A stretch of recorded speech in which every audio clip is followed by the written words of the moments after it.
Okay, looks like we're live. Well, hello everybody. It's Ron Pare here. Got another live broadcast, I guess you could say. The topic today is modeling water. I'm not going to complete the modeling water, but I'm going to talk with my friend Ed Traxler here about what we're doing, and it's not all going to be about modeling. It's going to be about what's happening on Sunday.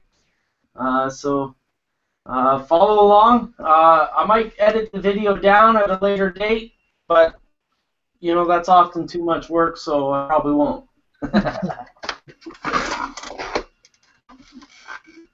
So, some of you may have been here earlier in the year and saw that I already tried to do the water with Mod Podge. Now, full disclosure, I had a feeling that there was a problem with painting Mod Podge on foam, and I had in the back of my mind when I was doing this that Dave Frary mentioned something about it in one of his videos. Now, I totally failed to go and check out that video. However, Dave Frary's completely right.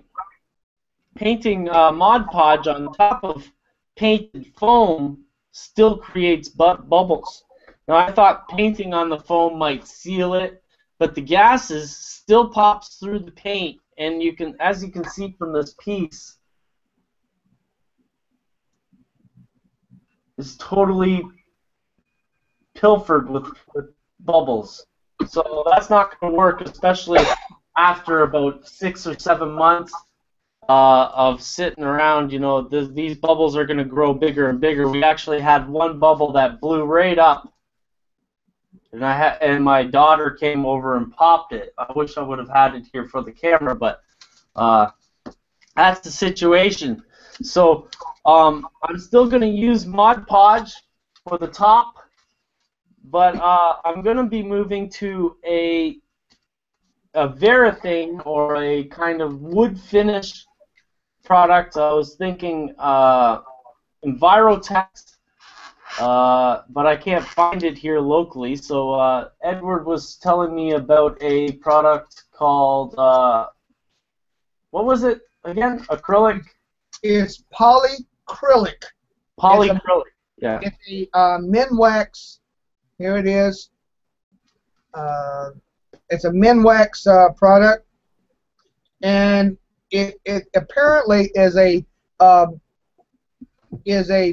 mixture of acrylic and a poly something, but it's the big thing. It's a water base. I've got a photo right there. That's polycrylic on. That's like a 1/16 of an inch thick. Oh, really? It's I got another picture. Let's see. Oh. Now, will it go about 4 inches thick? Well, that's another picture from another angle. It's the same thing if you're talking about a Varathane or a shellac. This is a wood finish. So it's all it wants to do is go perfectly flat, right? Oh yeah, I mean it's just a couple. If you'll see this picture I just posted, yeah, I see it. The depth is created with acrylics. So I painted the shallows, so they had the greens and the browns and things like that, and then the polycrylic just acts as a clear reflective coating on top. Hmm. Yeah, that might make a lot of sense, but then I'd have to bring my level of water up. I've got the 1 inch foam, so I've got water coming up to about 1.5 inches. So that's 1.5 inches that I was gonna do. Well, that is pretty deep. Remember, even your epoxy, your Envirotex, you should not pour it more than an eighth of an inch deep at each pour. Well, that's what I would have done it in probably about, a bunch of pours. Yeah, you have to. It's to do with the heat. Yeah. Because the stuff, The catalyst. the catalyst, Yeah. yeah. Get it into big words there. The downside with the Envirotex has to do with a couple of things. One thing, it dries perfectly flat. Okay? Yeah. So you get like a water surface with no breeze at all. I mean, like a perfectly flat, calm day. Yeah. Like a mirror. Well, water, most of the time, is not that way, which means you got to come back and add With the Mod Podge. on something. So, but another thing is you get a creep because I'm trying to think of the word, on where the surface tension, where the Mod Podge, not Mod Podge, where the Envirotex meets a vertical surface, it creeps up. Oh, it wicks? Yeah. Okay. Now this other stuff, the Minwax product, being it doesn't do that. It's you're painting it on, so you have a lot more control. Oh wow. But see, the thing is, because it's water based, then you can come back and you can put Mod Podge to make your. In fact, I've got another section where I'm working on an extension where I've got Envirotex I poured to level it out, right? Yeah. And then I came back on top of that with some Woodland Cynics water effects. Yeah. It all works. I actually what I did is I put with Envirotex to get a flat water surface. Then I took some paints and I thinned them out so they were basically translucent, some acrylics. Yeah. And smeared them on like greens and blues and things like that. And then I put the Woodland Cynics water effect. So it's all these different things are useful. It's like you don't have to stick to one. Yeah. Yeah. Exactly.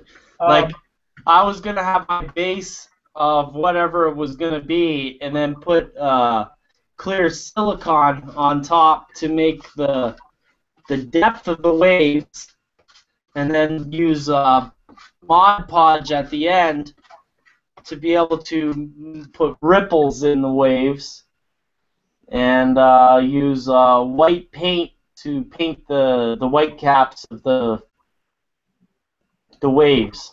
Yeah. Well, But they're not going to be big waves. It's just that's how I got it planned in my head. Let me see. Here is an in-progress picture of my extension. That is the water effects drying.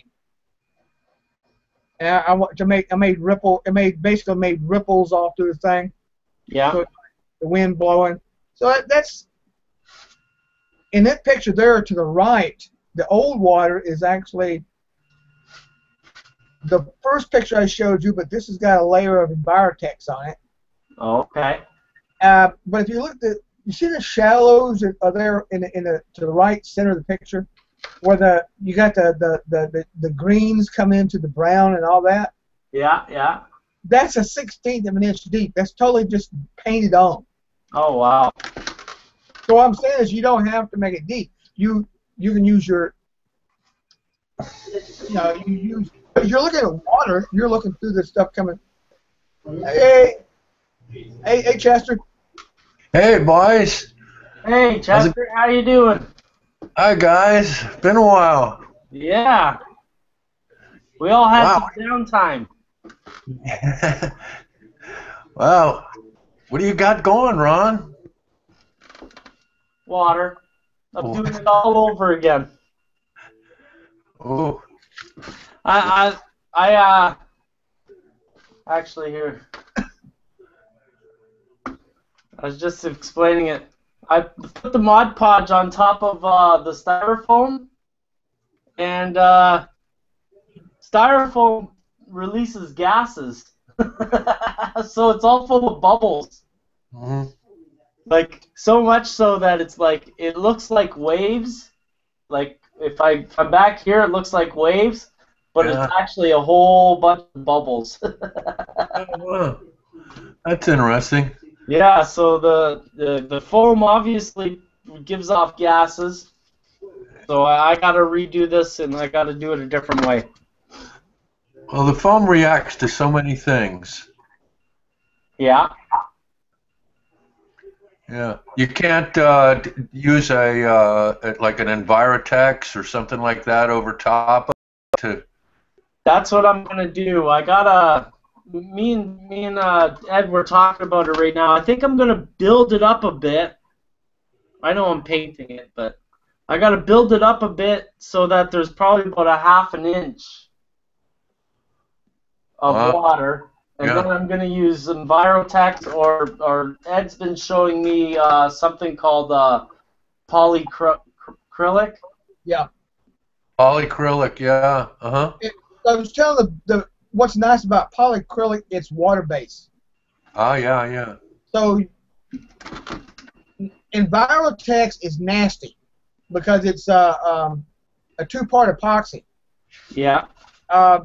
Polyacrylic, you paint it on, you take your brush and walk over to the tap and you run water across it and clean your brush off. And then wash your hands off. Yeah. Yeah. I've used the Vallejo. Is that how you say that? Okay.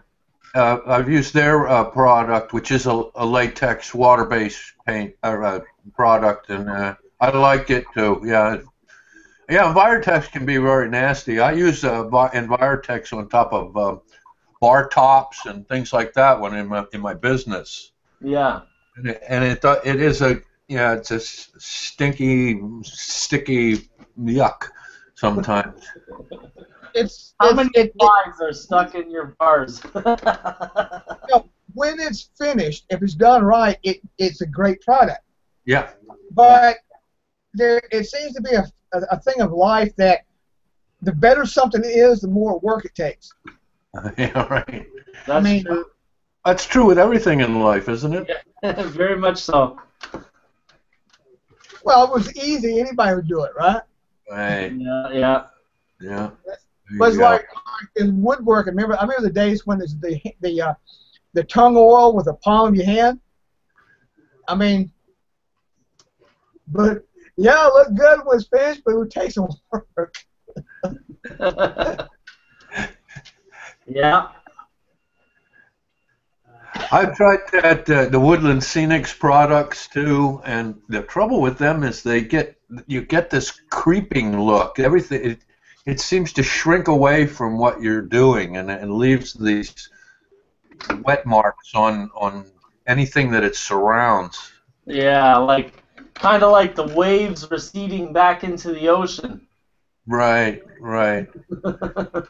I mean, that can be a desirable effect sometimes, but generally it's Nobody ever uses it for that. It's always a mistake. Yeah. What the hell's going on here?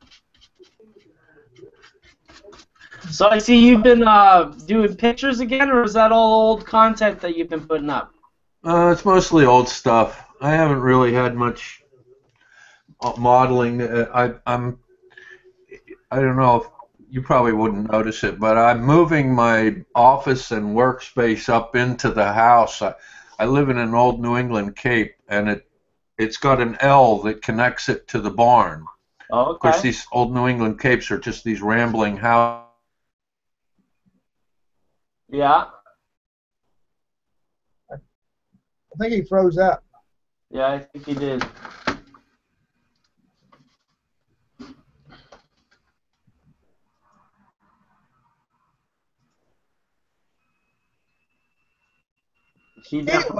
Anyway, I just posted another picture. That's my harp scene that's in progress with the the boat being framed up. Is that what it looks like in its current state? I'm sorry? No. Oh, go ahead, Chester. You blocked out. I know. As soon as I started talking, you guys blocked me out. No. Oh, you froze, man. Okay, well. You said these New England houses are rambling.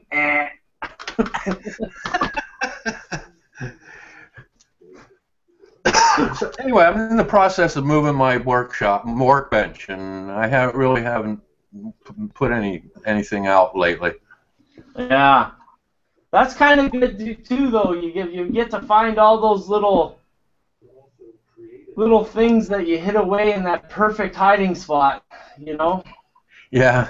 little box of details here, or Oh yeah, yeah. couple Well, of cars there. I like the part that you end up with 2 or 3 or something. That you oh, I had one of these already. Yeah. I knew I had 4 of these I already. got like 4 sets of scissors. It's like, okay. Yeah. Exactly.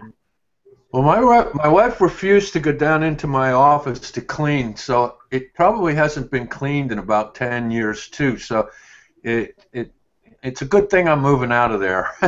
It's a mess. It's the only way to clean it.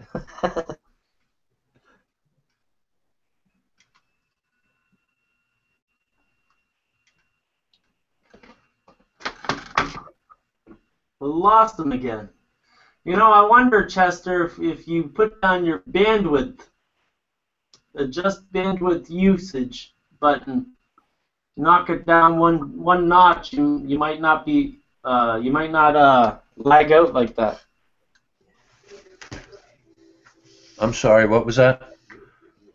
You might be you're cutting out, so maybe if you adjust your bandwidth in the top middle of the screen, it says adjust the bandwidth usage and knock it down one point. Okay, we'll knock it down a point. There we go. Yeah, that makes your camera, it brings your camera down a setting so it's fast. I don't know what it does really, but I know it works. I'm just not getting the resolution I had before, but that's okay. I'd rather have that than not have it knock out like that. Yeah, that's what it's doing. It's reducing your screen resolution so there's less information to send. That's what it's doing. Yeah, yeah.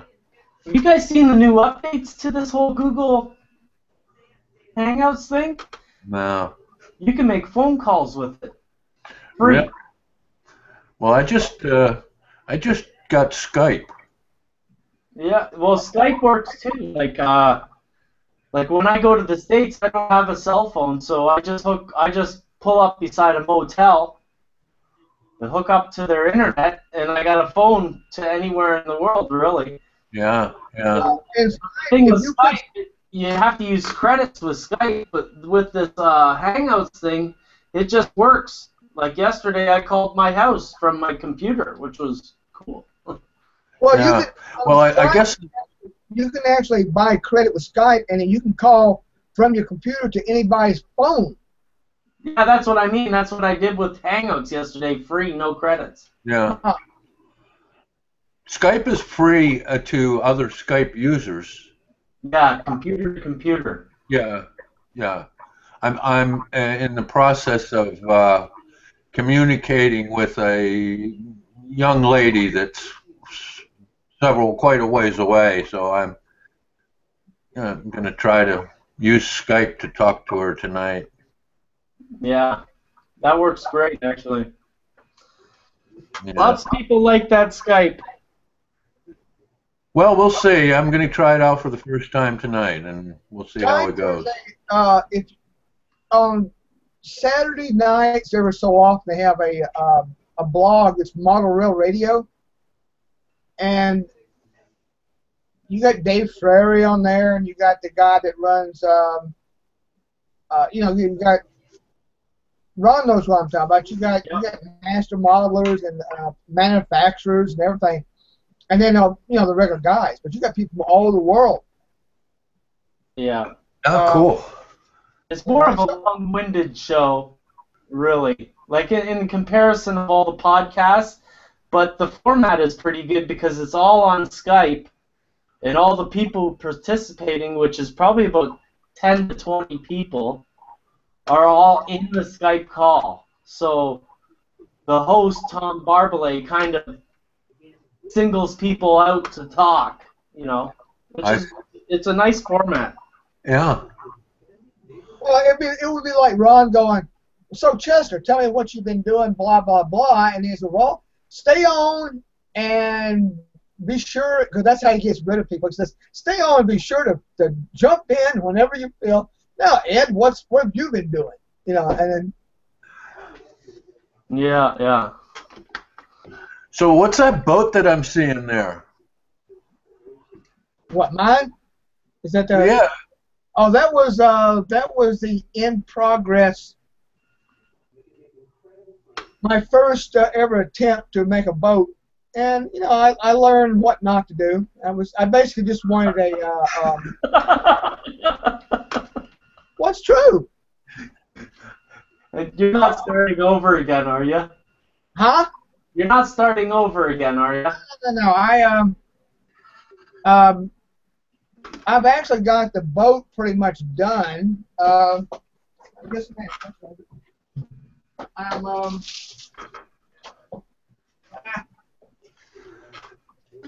Now you're ON3, right, Ed? Yeah. Yeah. You're ON3, Ed. You're all O gauge. Yes. Wow, so that's a big vessel there. It's got to be like a foot long. A foot. Where am I? Darn it! How did it come back to me? Good morning, Bill. No, I'm trying to figure out how to come back to my camera. Well, just in case you guys are interested, or you know anybody that's interested, I bought the CR Lamb sternwheeler in HO, and I opened the package, and I've watched a couple of other guys that do it, and I'm not interested in building this thing. I really don't feel like it. And the doggone kit was like $175. Ah. So I'm thinking of turning it over. It's completely brand new. All the parts are there. It's just been opened and investigated. And you know, I just looked at it, and I'm thinking maybe if I could get $150 or maybe even $125 for this thing, I'd love to sell it. So if you know anybody that's interested, why? I'll keep my eyes open, but I know the best way to get rid of a good kit and to try to keep its value for the most part is to use the Fine Scale Miniatures Yahoo group. The Yahoo group, the email list. Yeah, the Fine Scale Miniatures list. Uh-huh. And people, you know, they put up their kits like they're... Is that the top of that boat? Yeah, this is where this all that's all card stuff. It's a little more. Not, that's just what do you call it? Mocked up and to the cardboard just to give an idea. It's supposed to be it's going to be a riveted hull, rusty, say 1885-ish built cargo/passenger boat, and you know. A little bigger than a foot long. Oh, it's about 40 inches long, something like that. Holy smokes! Wow. I wouldn't even. I don't think my workbench is 40 inches long. Open space. Well, the deal. What the idea is, earlier when I showed you the little piercing, is I'm not going to glue it down. Right. It's flat bottom, and I may even put like a piece of old plastic wrap down, and then put like water effects around it. So and then when it dries, I can set it on a shelf and put another boat in there. Yeah. And just switch them out for, because somebody was going, oh, it's too big and it's going to block the scene. I'm saying, well, it's okay for a photo. I'm having fun building the stupid shit. And it's like, I don't. And besides, if you look at photos of a, we were talking about Shorty earlier. Yeah. And I was saying, you know, if there's a picture from, you know, 1885 at a pier, you're going to have ships. You're going to have, there was one. The other one day was I was looking at a picture of these Great Lakes passenger ferries, I guess they were, the beautiful ships, right? Well, this dock scene, you see part of the ship, and then you see this band down there. Then you see these coal cars with coal spilt out. There's ice on the dock, and you know it's just like a million details. Yeah. It's just like I can spend hours going. Okay, look, you had a sign over one side that says no loitering. You know, it's like okay, I got a problem with bums and out there in 1885 or 1903 or wherever it was. Oh, where'd you go? I'm still there. I'm still here? Oh, there you are. Do these two models look like too much? I was going to add another dock there. No, docks are always crowded. Like in the back here, I've got the hot dog stand and the tavern and the hotel. And they kind of can come out around here on the outside and stuff like that. It kind of blocks the boardwalk, but I kind of like that because When piers are built up here anyway in Maine, when you build a pier, you get as much on it as you can, and they put the buildings right up next to each other. yeah. Yeah. So I was thinking that William guy who jumped in for a second, he just built this Fisher Fuels kit. So I was going to make it a little gas station here, and this just to be the old falling down warehouse beside it. I had a photograph, which I've lost since, of a Esso gas station on a barge in the middle of the river, Mekong, in the middle of the Mekong River back in Vietnam. It was, of course, there's always boat traffic there. Yeah. Getting back to that, you were talking about. There. Oh, I like that. Oh, the Fine Scale Miniatures group, Chester. If you send me information, I can put it on the group for you. Okay. And just put your email up. Yeah. Oh, what I was saying. Yeah, that did come up. Okay. You were talking about putting the saran wrap down, Ed, and setting the boat in it, and then being able to take it up. I put the saran wrap down under this boat, and I actually put the water in, and then I just kind of tore the saran wrap away, and it became part of the waves that are around the boat. Huh. Yeah, that could work too. I mean, and the boat would lift out of there. I didn't because I wanted it to be permanent, and I put some glue under it and left it there. But the boat would have lifted out of that had I not glued it. Right. That's a good idea. I didn't think about that, but yeah, I mean, the saran wrap itself is a clear, watery-looking surface. And it's good for the disturbance water around a moving boat too, or even a still boat has, you have wave action going up against the hull of the boat and stuff. So you just put the saran wrap right on top of your surface and then put your acrylic over top of it, or whatever it is? I put the saran wrap down, I put the boat in, and I kind of pulled the saran wrap up around the boat so that when I poured the water material, whatever I was using, and again, I think it was the Vallejo stuff that I used, didn't get on the boat. Yeah. And then once that was dry, I went back and I cut this saran wrap off of the perimeter of the hull. Yeah, so it lifted up for the wave caps. Yeah, and it left a little bit. I left little pieces of it here and there, and they actually looked like little splashes coming away from the hull of the boat. I know what you're saying. I just put on the chat, the text chat. I just put a link up. Check out this picture of the Kashimo in Idlewood, 1901, and zoom in on the right with all the people and all the details. I go to chat. If you look on your left side, there's like a little blue, and it brings up a chat window. Yeah, there we go. Oh, it's a Shorpy. I see what you're doing. You sent a Shorpy link. Yeah. Address. Okay. I mean, this one picture. There's these little two-wheel coal carts. There's once you click the picture and go full screen, and oh, I see. There's two lines of there's like 10 coal carts. They're cool, yeah. And look to the right. There's I get my picture slide.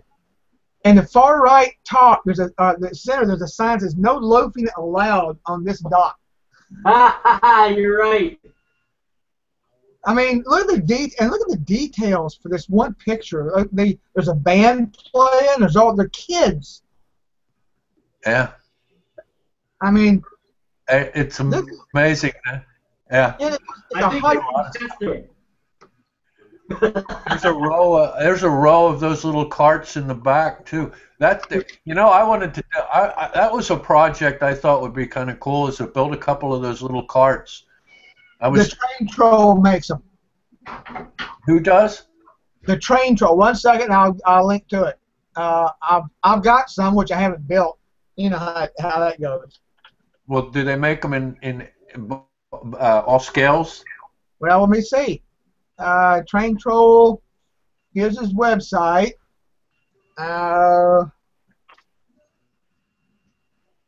Let's see. Where's this little?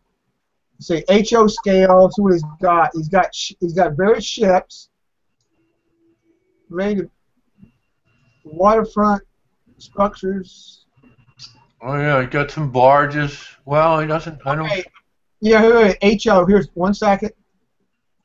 Wow. There's his little carts in HO. A fish cart and an ice cart. Oh yeah, they're nice. Wow.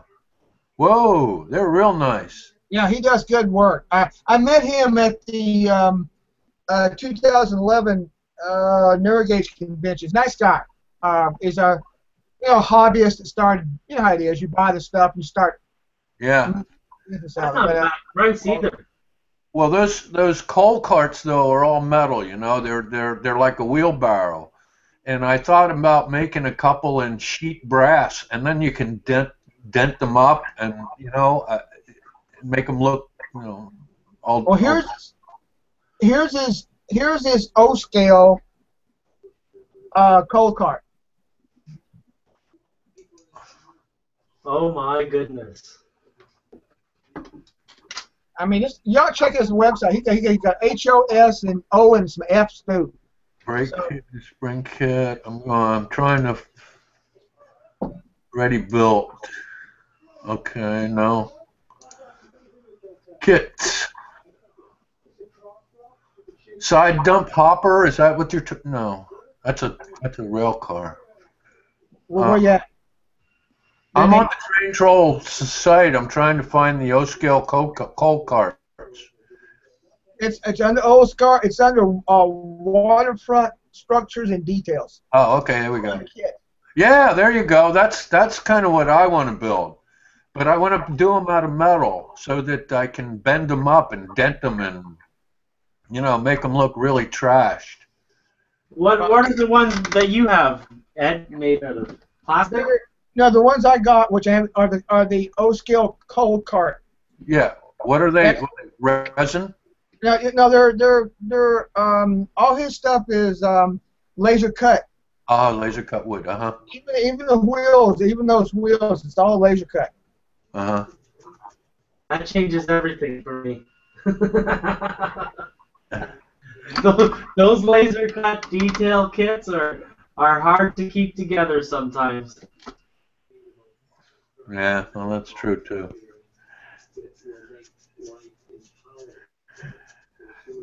But the point was I was trying to make was that this little Oscar coal kit are the ones in the picture. Are darn close. They are nice. I like that. I like the way you finished them. That looks good. Yeah, Yeah. there's a guy on one of the forums did a build of one of these.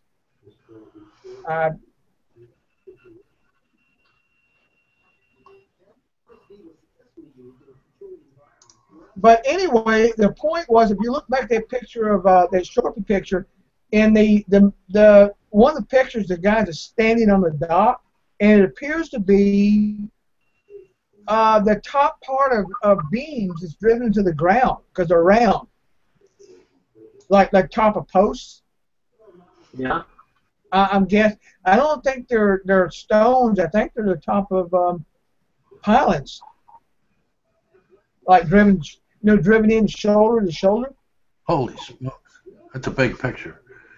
I just expanded it.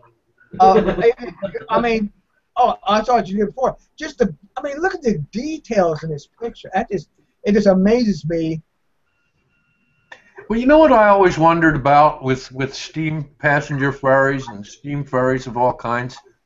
You never see, there's nothing on the docks like in a rail situation where you have a coal tipple where it loads the coal into the tenders. Right. So is this possibly the way that they put coal on the ship with these Yes. parts? That's how they actually. So I did a little research about that specific thing. I found a picture from 1905 of loading coal onto a Navy cruiser. And what they did was they had these little a hole in the deck, and there's a chute below it, and they're maybe 14 inches wide. And basically, what they would do is dump the coal onto the deck right there, and guys with shovels would shovel it down the hole, and the hole is connected to the bunker.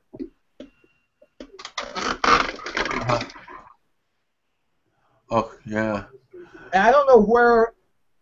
I haven't seen this picture where, but evidently, I don't see cranes. So I don't know whether they use buckets or something. You know what I'm saying? I'm sure they hooked those carts right to a little pulley crane or something. Well, I'm looking. There is a little ramp. There's a ramp right there at the end of the first row of coal. I'm going to call them wheelbarrows, and it looks like you could wheel the doggone coal carts right onto the ship. I don't know. I always wondered about that when I did I had a steam tug scene that I did one time, and I put a water tower there because I know they take on water. But I didn't ever figure out how they got the coal on board. Well, the picture, there's one picture I found from 1904 again, or it's like the Philippines or someplace, and they had a coal barge sitting beside the ship, and they had a crane with looks like a pair of pliers, the jaws. They dropped down, and they were basically picking this stuff up and dropping it on the piece of the deck where the hole was, and all these dirty guys standing around with shovels. Well, now it would occur to me that they could use some kind of an elevator, like what we used to use to load hay up into the top of the barn, or you know, conveyor belt type of thing. Yeah. Would have been what I imagined was the way they went, but who knows? I don't know. Like I say, I found no documentation of it anywhere. Well, So let me see if I can find. I took notes, okay? And if I can remember where the heck I think I had it up under my. Let's see if I can get to it. My poor memory is just totally shot trying to remember part 2.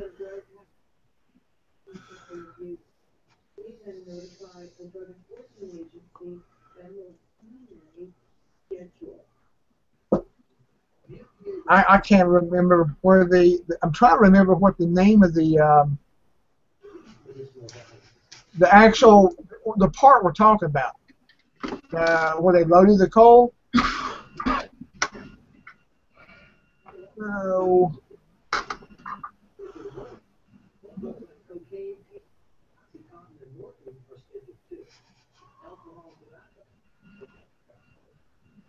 huh.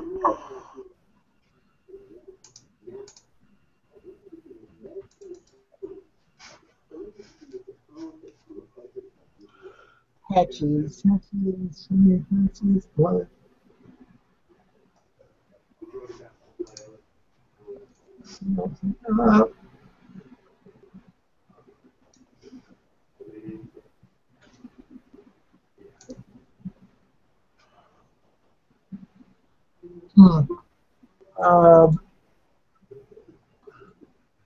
It's terrible when the memory goes. I had to, it I was I wouldn't know, Ed. I can't remember. yeah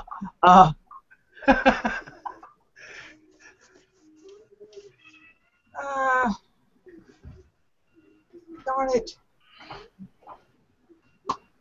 Oh man, you know it's bad. I'm hooked. I got a bad habit here. I'm out of cigarettes and I'm poking through my ashtray for butts. I see. I'm glad I don't do that no more. Boy, this is bad. I gotta quit. I used to do that. Run out and start going through your. I once lit a cigarette from a Zippo the Zippo had no fuel. I lit it just from flicking the igniter.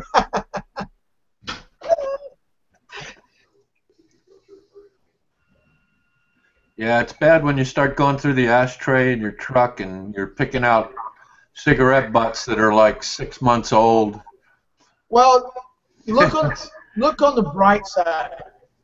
I was in Dallas and I saw these winos out there at noon going through the parking lot of a bar and drinking the leftovers out of the beer cans.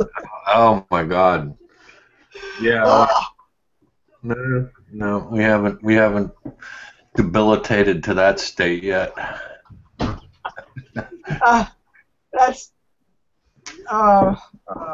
check coal loading.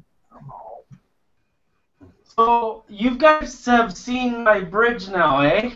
Oh yeah, hey, I love the finish you did on the deck of that bridge. It looked great. I like the debris on the sides, and that really looked very real. Thank you. Thank you. Yes, sir. The only problem I have with that bridge is I copied the plans. There it is. I copied the plans from a Canadian national design, but I'm gonna get it over here on camera. The problem I have is the railings are way too high. See how that truck sits there? I think I've learned my first mistake in kit design is you actually have to use that selective compression. Well, your railing should be about what 42 inches up to the top rail, I think. Yeah, but this is a highway bridge, and the plans, like I used all the measurements to what the plan said. Huh. It just seems like it looks proportional without anything on it, Right. but once you put something on it, it doesn't look proportional. I guess that's the reason you do a pilot model, right? Well, I don't know. You know, it's funny because I always my habit is I get my scale rule out and I always check stuff when I'm, you know, looking at it, and I think, well, should that now like that the guardrails there, they look like they've got to be close to 8 feet tall in scale. Yeah, exactly. And I don't know if I've ever seen that, you know, especially in a wooden bridge. Yeah, No, it's I don't know. I mean, like when I I said, rebuild it, it's gonna have a bunch of like the fence is gonna be reduced probably to half the size. I don't know yet. well, get the Dremel out. Yeah, Carlos scale small. I'm gonna build another one. I got a confession to Chester. Chester's a woodworker, and I designed me a little paint rack, right? Yeah. And I was cutting the parts out yesterday, and I went and I dadooed the the shells into the end pieces. Dado. Whatever the word is. And It's so dado. It's dado in Canada. It's dado here too. I don't. That worked. I got some nice slots for the shelves to go in, but I was cutting a little step back, and I was real careful, and I looked at them. I ended up with like the step is on the wrong side for one of them because I had drew it on the wrong side, so now I had it thrown away. It's like I ended up with one of the step where it goes the other direction, but the slots on the inside. I said, screw this, and I went and drank it here. Construction can turn into a calamity of errors in the blink of an eye. You know, it was like I spent all this time to make sure I was exactly right, and the last thing I did was cut those steps, and I cut one of them on the wrong side, so it was mirrored, and that won't work. Damn it. I had some. In fact, when you were posting that, I had some photographs of my little paint rack that I built, and I was going to try and put them up, but I couldn't find them, just like I can't find them now.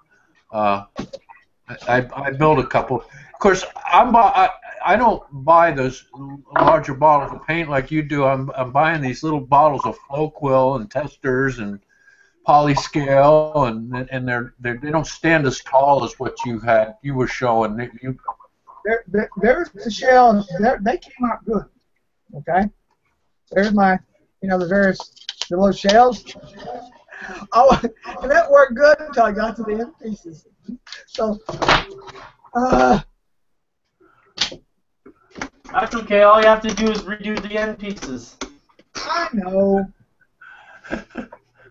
I gotta leave you guys for a sec. All right, I'll be back myself just a second. I'm gonna grab my end pieces.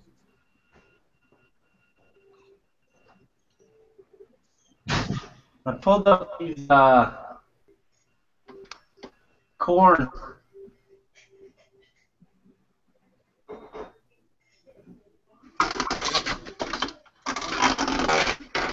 Oh, why is everything so hard to get? There it is.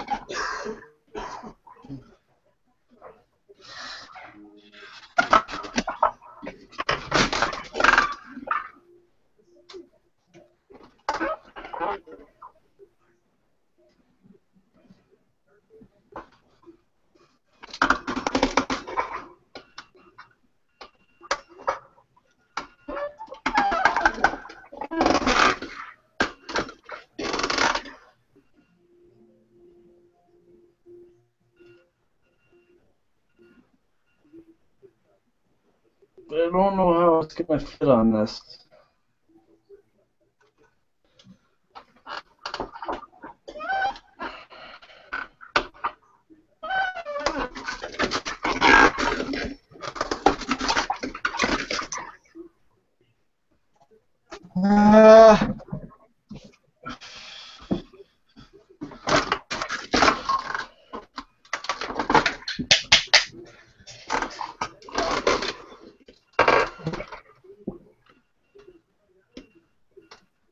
You need a little bitty person down there with a little bit of salt. Who's that, me? Yeah. That's why you need like a little miniature person that can sit there and do that. Yeah, I'll put that out on the hiring board.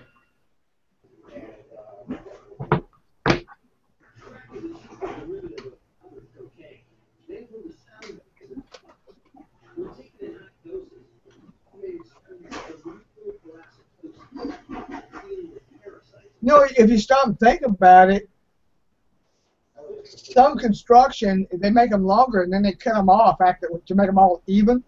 Yeah. You could do that on your maybe. Jeez, that took longer than I thought. All right. I bought one of those the low volume water saver toilets. Oh my goodness. You know, and unfortunately, the outlet hole in the bottom of the toilet is smaller than the old toilet. And honest to God, I got a plunge about every time I go. It's, the doggone thing keeps getting clogged up on me. Goddamn toilets. You gotta come to Canada and get a real toilet. Well, I kept on to the old toilet for the longest time, but the guts inside were bad. And I thought, well, maybe I'll just save this, and I threw it away eventually. And now I wish I had it back. You know what? That's something. That's an American law, isn't it? I could start a black market. Yeah, you can't buy. You can only buy the what are they now? 2-gallon flushes where they used to be 3.5. Oh my goodness. And you end up flushing twice, so you use that much more water anyway. I don't know how anybody really didn't understand that was gonna happen. Well, the Gore and that bunch, all the rest of these freaks. Check this out. See this? There's my Yeah. Okay. Well, here's the problem. It works good. There's the little end piece I did. My first ever I bought me a little cheap a router table.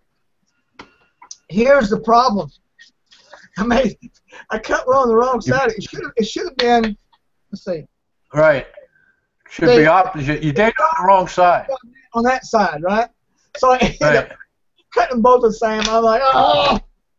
Well, now you gotta. You know what? Make 2 with the opposite side, and you'll have 2 paint racks. Yeah, I could, I guess. That. I've done that before, and I do it all the time for a living. I've done that before. The problem is you do it and you stand there and you're holding my hand, you look at me and go, what the hell? No! Yeah. That's an aw shit. Yeah. That was last night. I swear to God, I looked at him and I just tossed him on the bench and went and got me a beer. That's what I can do, right? Yep. Yeah, we call that an aw shit. I do it all the time, though. I swear. If I'm hinging a door, I cut the hinges out on the door and I look, and then it's all of a sudden I realize, oh crap, I should have done the other side of the door. Damn it! Now what do I do? You know, I was like, shit. We were in Germany one time, and it's like 3 o'clock in the morning. These guys had thrown track, and they're changing track pads out on a tank, right? And we've been up about 36 hours, and they got the track laid out, and they're trying to undo the nut that goes to the track pad. It's like a 1.5 inch diameter, nut, and they break about 4 bolts in a row. We're so fuzzy. We're like, what the heck? Reverse thread. Yes, because the track was upside down, and we had a cheater pipe on this 3/4 inch ratchet or breakover, and we're so muzzled up that we were tightening up, and we were just breaking the bastards, And you're at the 4th one, we go, oh, it goes righty-tighty. Well, it's funny because when you put on farm tractors, the tread on the drive tires are supposed to go a certain way. So you've got a left and a right tire on a tractor. Yeah. Not like a car, where you can swap them around it, don't you? And I was told to put the tires on the tractor, and of course I put the right tire on the left side and the left tire on the right side. First time I ever did it. And those damn things weigh way too much to be playing around with them too much, so I had to take them off and do it all over again. That's a lesson you'll never forget. Yeah, it's for sure. And it's funny because every time I see some guy build a tractor in a model, I look and I always check to make sure that they've got the tire treads going the right way. It's kind of like, and I've said something to somebody before, and they were like, "What are you talking about? They're just tires. They go on any old way." I don't know. I'm sorry. Well, Chester, we were talking before you came on, and I said that the difference between an amateur and an expert is that the expert has screwed up before.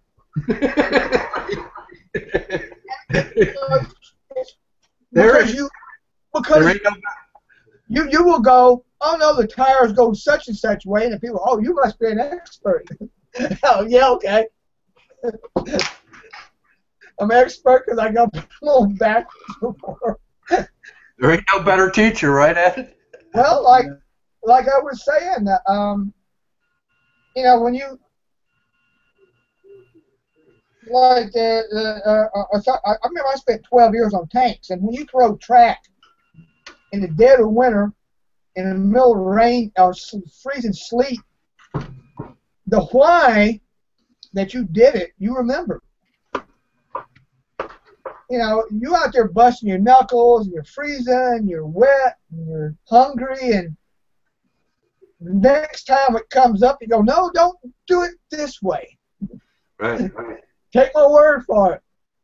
Well, it's funny because there's always somebody that's going to want to try to do it quicker, faster, easier, and they've got to try it. They got to try a different technique to try and do it. And that's great. I mean, that's where innovation comes from. But by the same token, there's some rules you just got to follow. You just got to. I took auto mechanics once upon a time, and it was a manpower shop where you didn't charge people because it was state run, but they could give you $50 or whatever, right? And this guy had replaced it was a front right it was a suspension on this car that got hit. And he's trying to put the spring back in. And he's over there like for 3 hours. He jacked the car up. He tried to put the spring in. It won't fit. He would drag it down, put the jack in there, And I can listen to him. He sounds like he's about a grown man about to start to cry, Damn it, it won't work. I walked over and I said, look, can I suggest something? Anything. I said, okay, because he's trying to put the lower control arm had like a little lug, and the spring fits over it, right? And the problem was the spring fits to a little lug, and then the top of the spring's hitting the upper control arm, no matter what he did. So I said, try putting the spring up inside the upper control arm first. It swings up and drops right in. Yeah. But he got into this. It had to go in this one way, you know, and it was, well, you know. Well, like I said, and you know,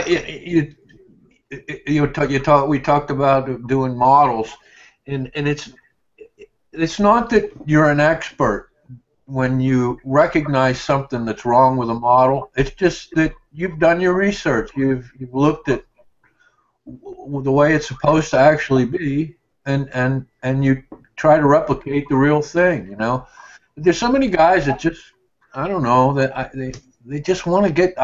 Maybe it's patience. They just don't have the patience to go through that process. I think that's what it is. The research process or whatever. They just go for it.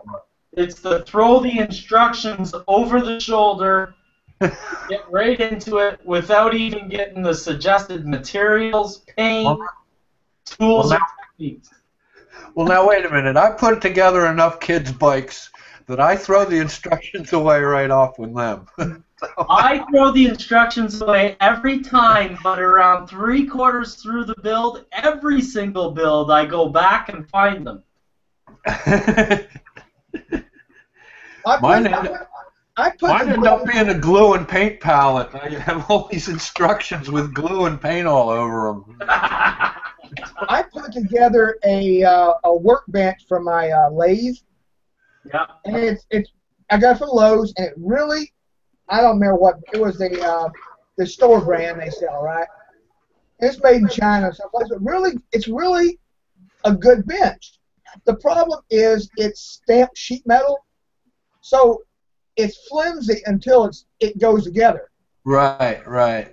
It's got like 9 million pieces, and even though I had the instructions, it still ended up having one piece like backwards. You know, I was like, wait a minute, this ain't working. And you got to take it back apart and go, oh, it goes this way. Yeah. Well, I heard somebody said yesterday that about these Craftsman kits that you know how these modelers get around to each other and they talk about the price of a Craftsman kit, and then they say it's not necessary, you know, and then you look on their layout and it's full of plastic kits that were like $15 a piece. Yeah. I think that what you're saying is, you see these people who jump into a hobby or construction or whatever it is, they get that fledgling look in their eye, and you can't stop it. You can't stop a train wreck from happening. It's so true. Yeah. And because I do so much vehicle modeling, that you really see it there. Yeah. Oh my God. Yeah, guys will take fuel tanks from modern fuel tanks. Yeah. What you see on a modern tractor trailer, and they'll stick them on a Model A. I mean, it just amazes me. I don't know. I just don't think it takes that much trouble to figure out what the thing's really supposed to look like. It just doesn't seem that hard to me. What I don't understand is I enjoy the research. I mean, you guys. You got it, Ed. Me too. Patience and research. You see the stuff when I post stuff when I'm doing stuff. I go to Google and I go to the old books, and it's like, oh, how is a bridge? How is a wooden trestle made? Well, you go to the Google books if you're in the States at least, and you can actually get a download a PDF that was a book written on how to make a railroad bridge. Hello, I mean, Exactly. the guys are going, oh, how does this work? Well, how about going to the actual? They told you how to do it. Yeah.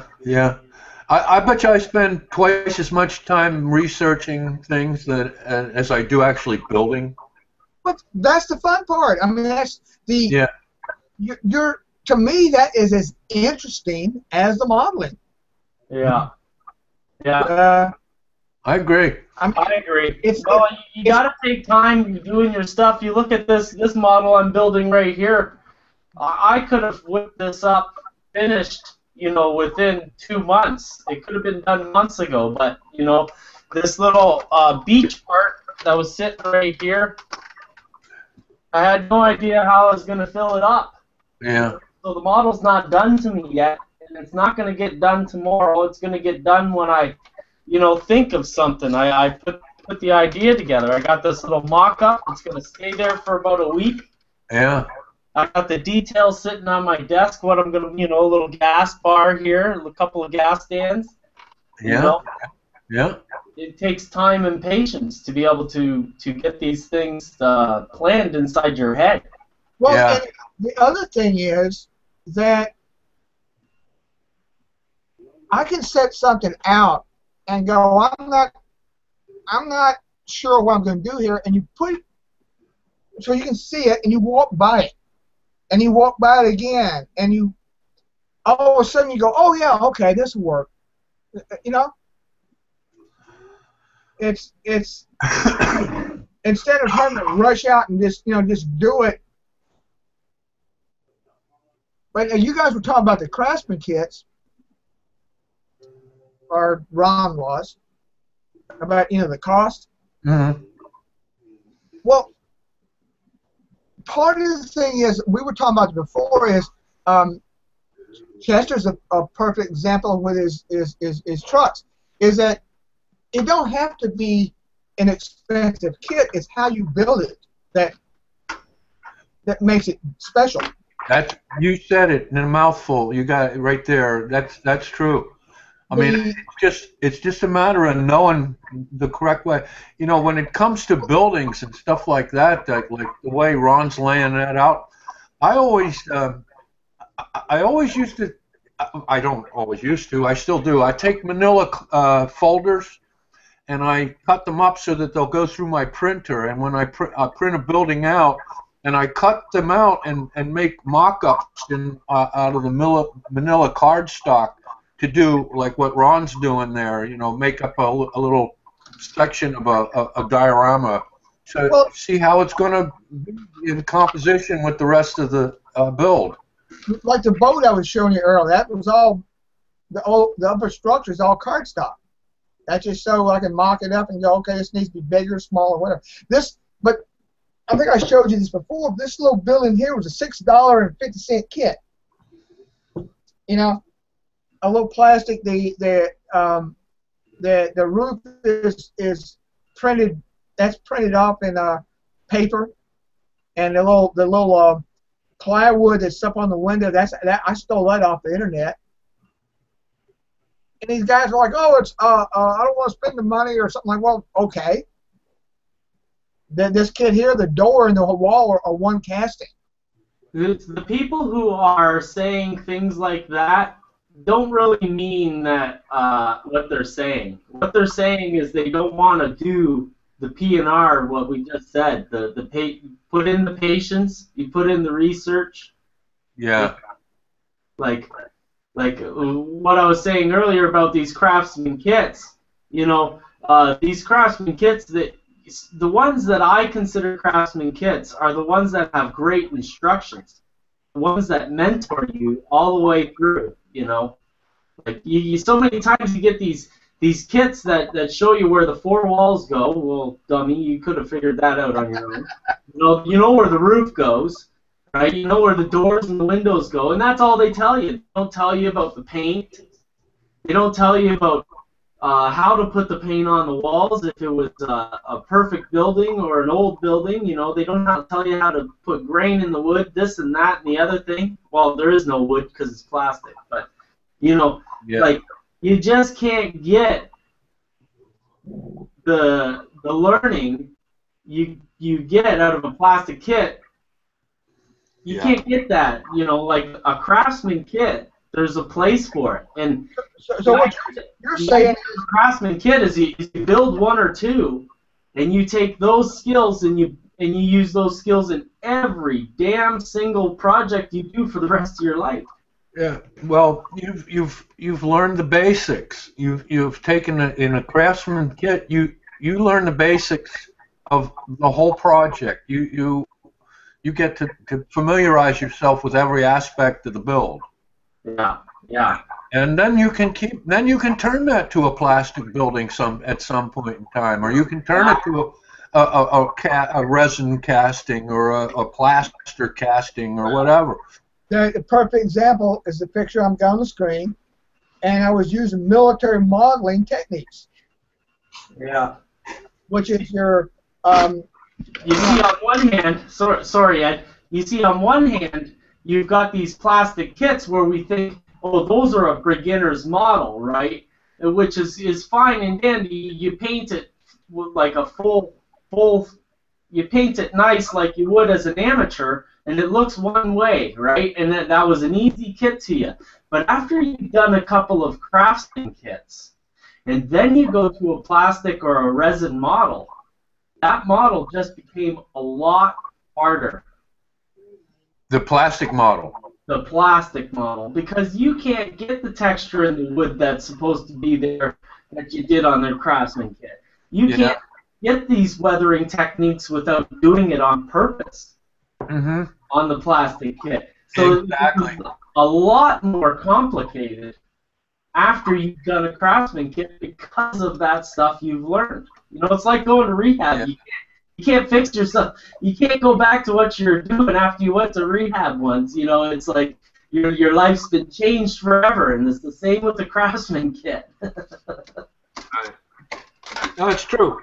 Yeah, that's exactly what my point was before. You learn stuff with the craftsman kit that you can't abandon once you've learned it. And the other thing about it is, of course, you know, most of the plastic kits, you've gotten fussy, you've gotten discriminating with the way you build and the way the things look. And when you look at a plastic model, it just seems like there's so much work getting it to look the way you're usually satisfied with. It's just more work. I build a lot of plastic. I must say I use a lot of styrene, but it's just my preferred choice of a material. Even though I work with wood all the time, I just like building in styrene and the small stuff. I don't know why. But now, where's that? Looking for my abandoned. Oh, yeah, here it is.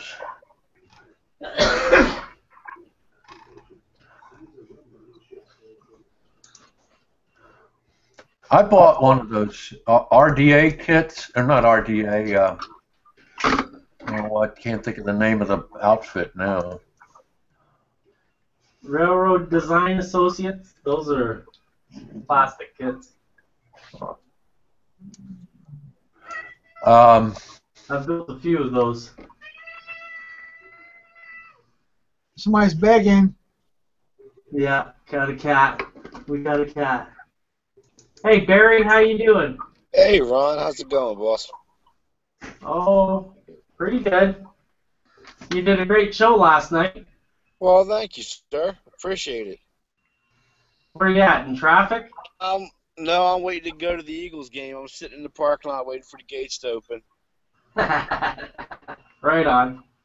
So I left Mike's house this morning and came over here. Oh, is that where you were yesterday? Okay.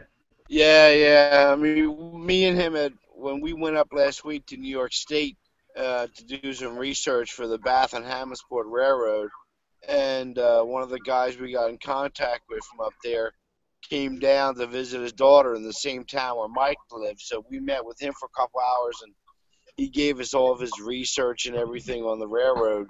So we got like 3 notebooks and a box of photos to go through and work on our Oh, yeah, plan. you were seeing that. Awesome. Yeah. Somebody gave you a bunch of research. Yeah, that model, Chester, that's Woodland Scenics, what is it, Schmidt Garage or something like that? It was Schultz's garage, but it was not Woodland Scenics. It was. I was so close. Yeah, no, it was design. Oh God. RDA, Railroad Design Associates. No, they actually make a little higher quality kit than this thing was. This was oh shucks. Who RDA?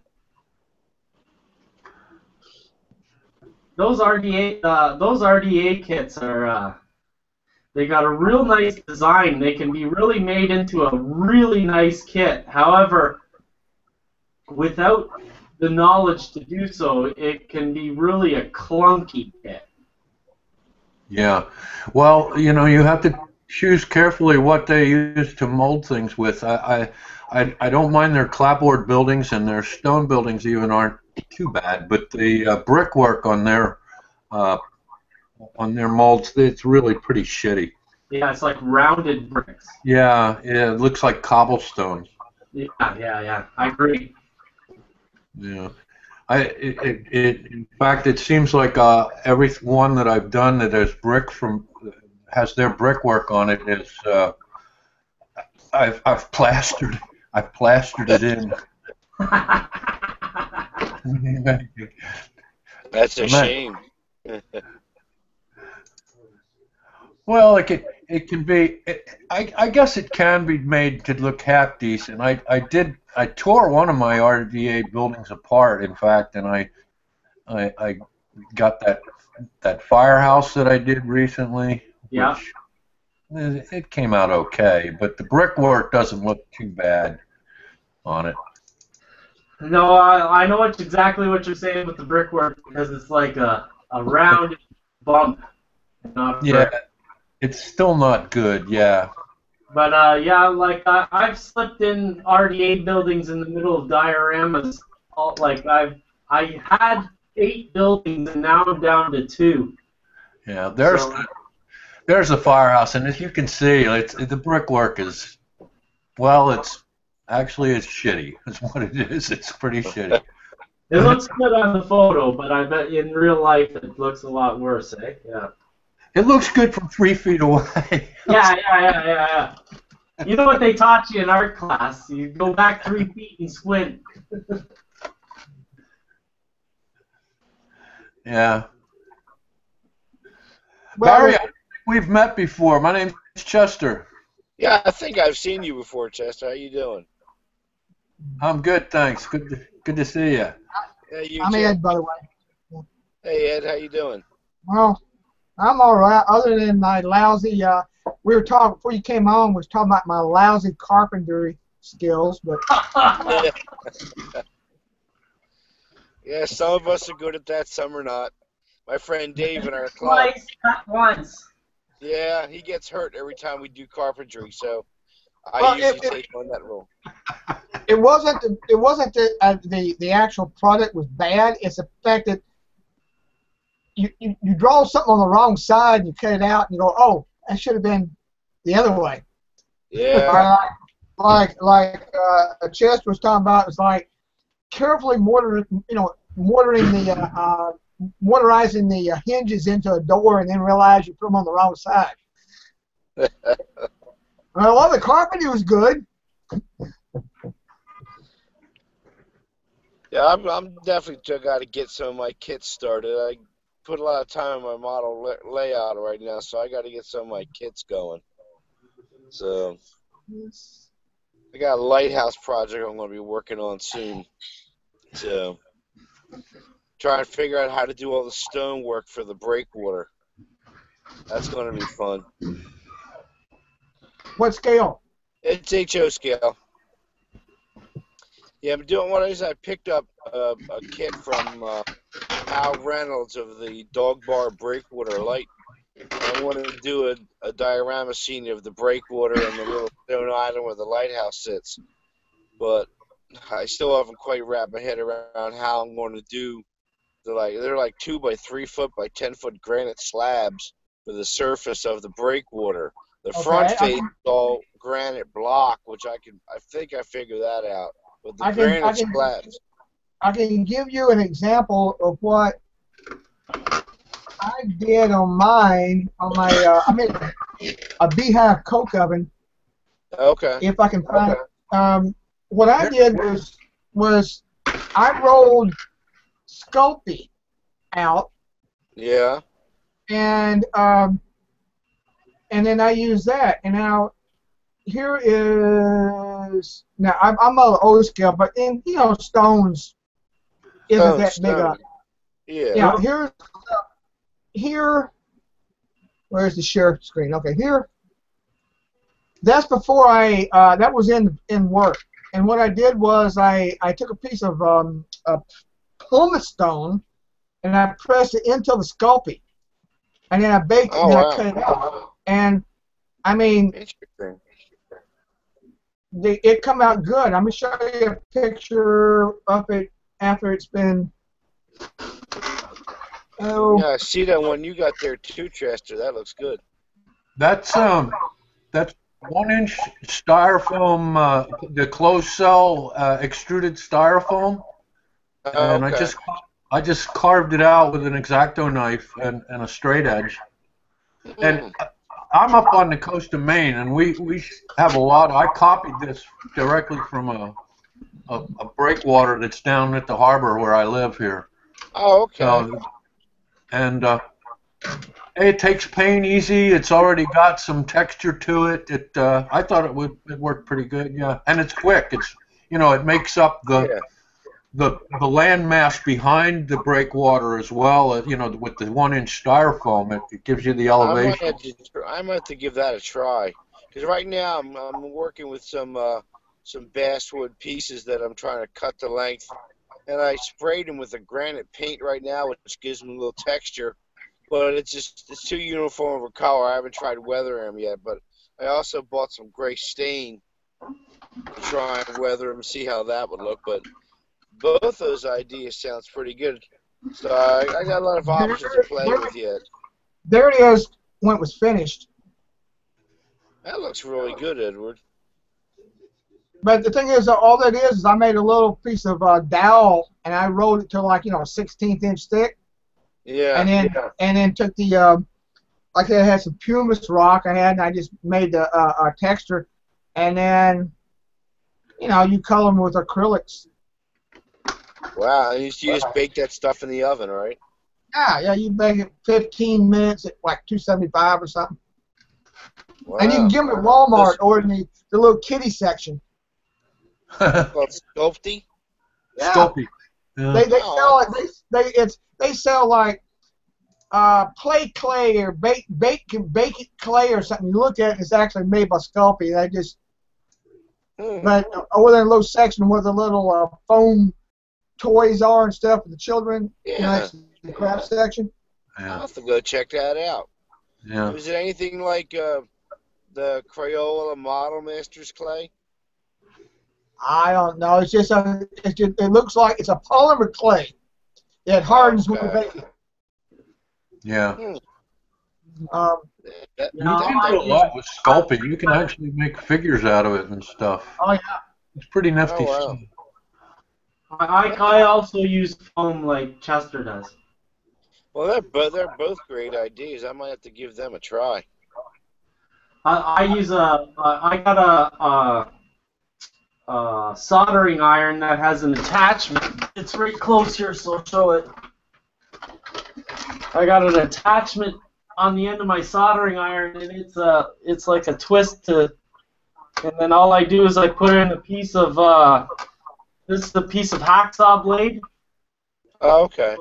So I got the hot iron making it hot, and I just cut out my foam with the little the little hacksaw blade on the end there.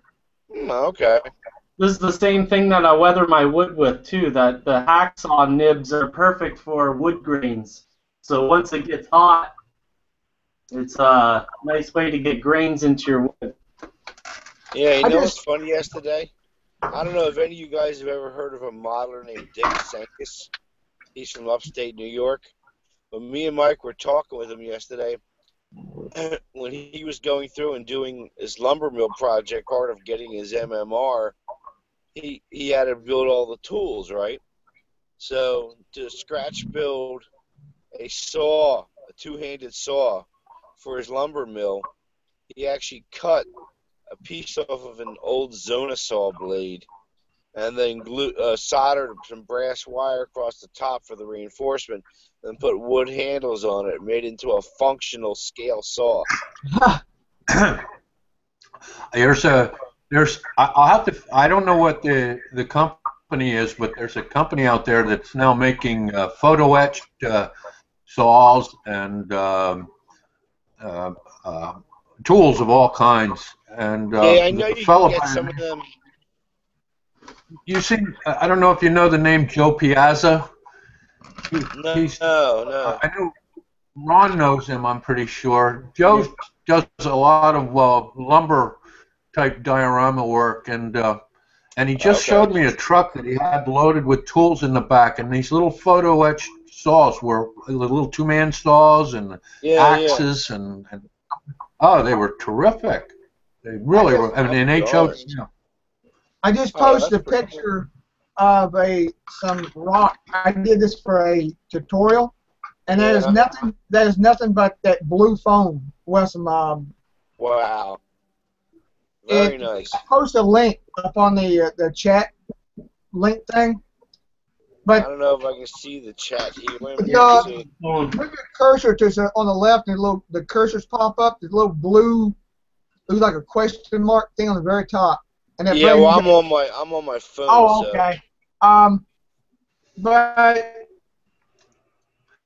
go back. This is. Maybe I can go back. I'll go back. We're inundating you with pictures here. It's a tutorial, but if you look at all this is I love this blue styrofoam that you guys were talking about. Yeah. That's closed cell, right, Chester? Yeah. Man, come on. The closed cell comes in pink and it comes in blue. And the open cell is the ones that have the little balls that static to your face and stick there forever. Oh God, yeah. That's called deionized styrofoam. Yeah, that's not quite. Yeah, packing material. You were talking about the blue styrofoam for backup. And the picture I just posted is in process. All that is just it fractures. Chop away at it. It fractures. To me, it looks like, and these guys be all like, "Oh, I don't have the money to buy rock molds and all this." It's like, dude, you got the blue styrofoam. Just whack at it. Yeah. Well, not in California. They don't. They have a real problem getting that stuff in California. All the time. If it was up to many environmental laws. If it's up to me, California would be given back. Would be given back to themselves. I would remove them from the damn union. I am serious as a heart attack. I am not making a joke there. We get a comment like that from you every show ever. Look, I lived in California for 2 years. I despise not all the people, because a lot of them aren't that way, but it's shoved down your throat what we gonna make you do. Screw you. You damn bastard. You sit there, you ruin your state, you're destroying everything, and then you want us to destroy ourselves too. Screw you. I don't have to be politically correct. Damn it. No, you don't. That looks like granite, Chester. I like it. Yeah, now there's another breakwater. I did that one out of soapstone.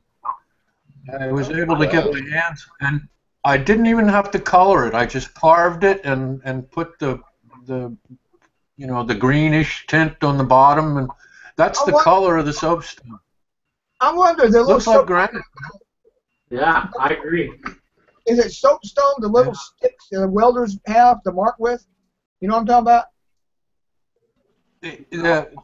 I got this. You know what I did? I sent away for some samples from a place that does soapstone countertops, and they send you a little box filled with quite a bit of strips of soapstone, and you can actually take it and saw it in your table saw into thinner strips. So I was able to make this breakwater out of that. How'd you carve the lines in it, Chester? Just with the back side of an X-Acto knife and a straight edge. You could carve that with a butter knife. Yeah, it's relatively soft.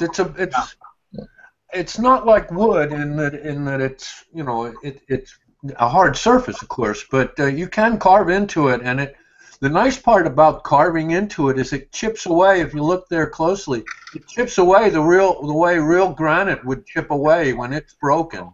Well, That looks like it would be perfect. Soapstone is actually it's related to talc.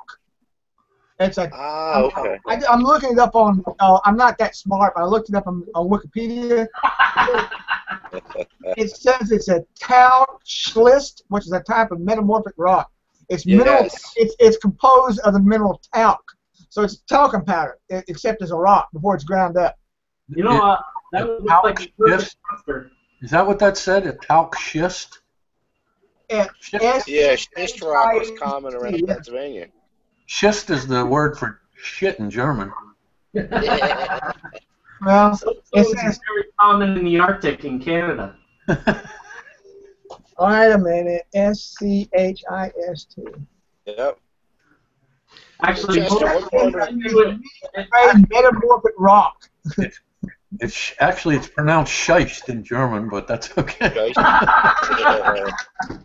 in Canada, the most Eskimo and Inuit art is all made out of soapstone. I'm actually from Pennsylvania too, Barry. So I'm a Pennsylvania German. There you go. So what part of Maine you live in now? I live up on the coast near I'm about halfway between Rockland and Portland. Okay. Mid coast area. Oh, okay. I used to go up there years ago with my ex-wife's family. We used to go up to like Lincoln area and all the way up to like Danforth to go fishing. I'm just below Lincoln. Oh, Lincoln. okay. Oh wait, no, Lincoln. Lincoln, Maine. Stinking Lincoln, where the wood. Yeah. I have an uncle that lives just above that. He's got a place above Lincoln. Can't miss that smell a mile away, can you? Yeah, Springfield area. Lincoln. The one place we used to go was Danforth. That was 45 minutes from the end of Route 95. Yeah, Danforth Corners. Yeah. Yeah, that was way up there. Nice up there. I might end up coming up that way. I think in 2016, the National Narrow Gauge Convention is going to be in Augusta, so I might be coming up that way. Oh, sweet. No way. Oh, I remember it was in Portland here a couple years ago. Yeah. Oh, that's where Portland's where we used to stay on the way up, because we'd always either there or Freeport, because we'd always stop at Beans and get our licenses and stock up on goodies. I remember Beans when it was a 1.5-story building. And now it's a giant shopping complex. Oh, I know. And it's open 24/7. If I want to go to Beans, I go there at about 2 o'clock in the morning so I can get some people to wait on me. I don't have to deal with the tourists. There used to be a 24-hour-a-day Ben and Jerry's out in front of Beans. I remember going there at 3 o'clock in the morning to get ice cream.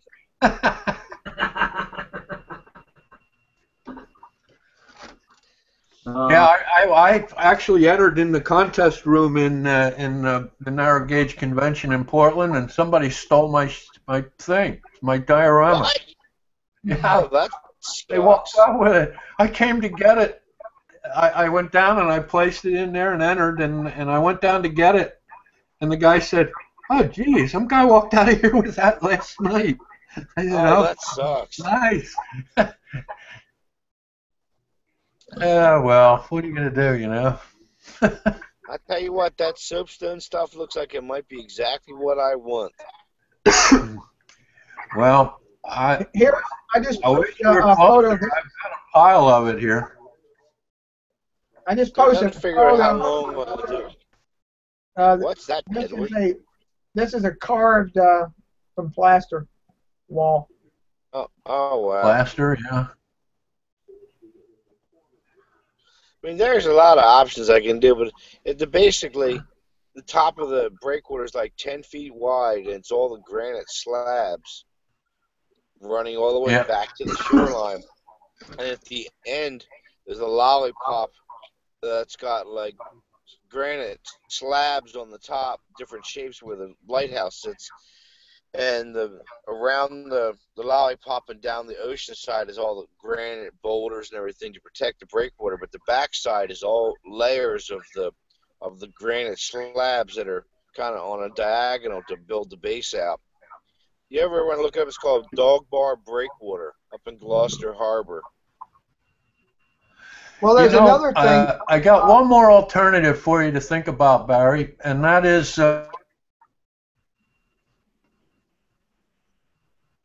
Hello? Yes, The suspense.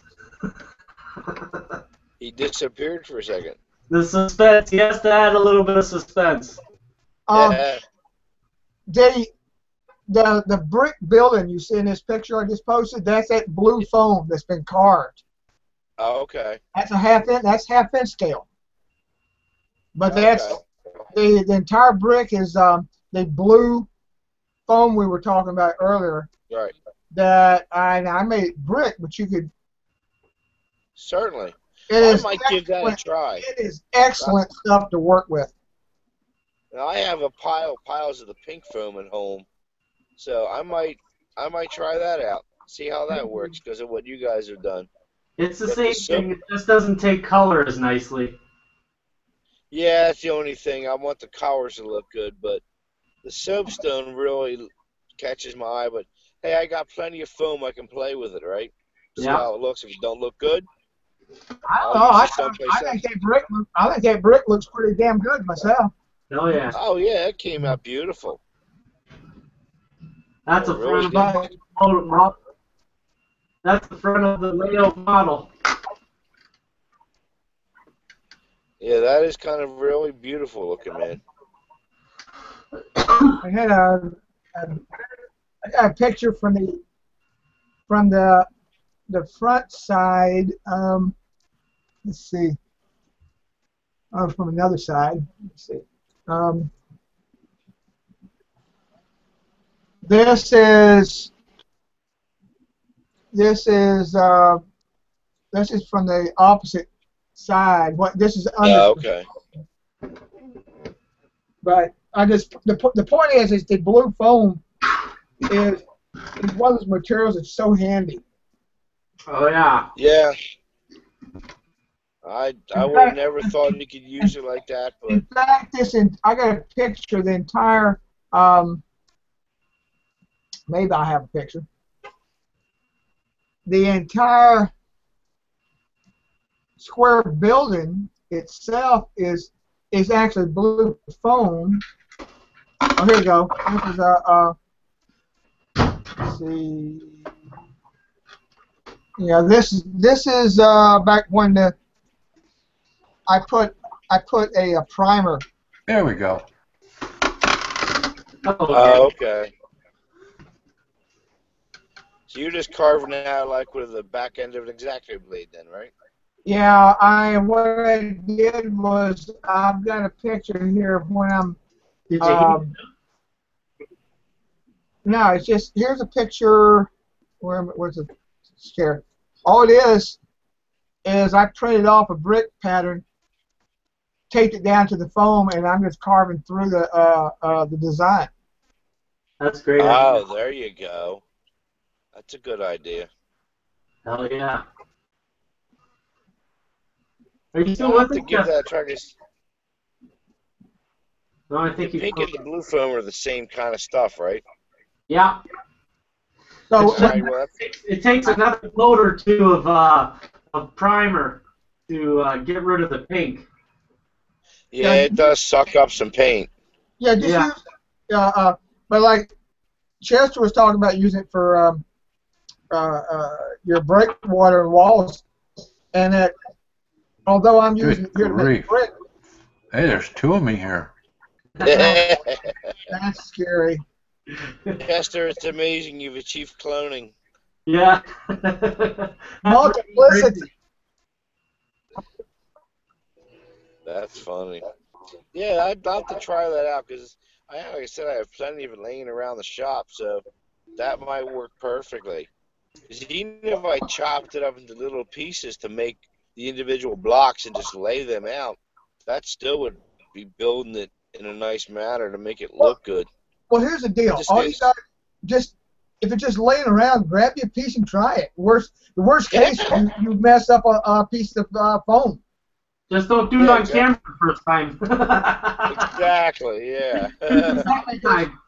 Just sit there and grab a piece and scrap some lines and put some kills works good for stuff like that. Not the Okay. not the kills. There's two types of kills. There's the and a solvent based like, and then they got a Right. water based. You don't Yeah, want the to use acrylic one, yeah. solvent on the foam, so use get the water based kills. Yeah. And by the way, that also works on plastic to give a surface that you can then turn into wood. Oh, okay. Because remember, kills is actually a stain blocker. Yes.